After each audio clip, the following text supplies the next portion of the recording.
30年老厨子分享，做法简单，味道正宗，普通人一看就会，一做就成的家常菜。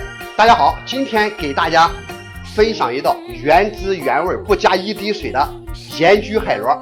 今天我们选择的海螺呢是深水螺，这和在青岛、红岛的螺有所不同，它的口感鲜甜脆爽。锅烧热以后呢，加入1袋食用盐，然后放入我们清洗好的深水螺。在焗的海螺之前呢，每一个海螺身上加上2片姜。现在让我们盖焗15分钟。好，我们15分钟到，打开看一下。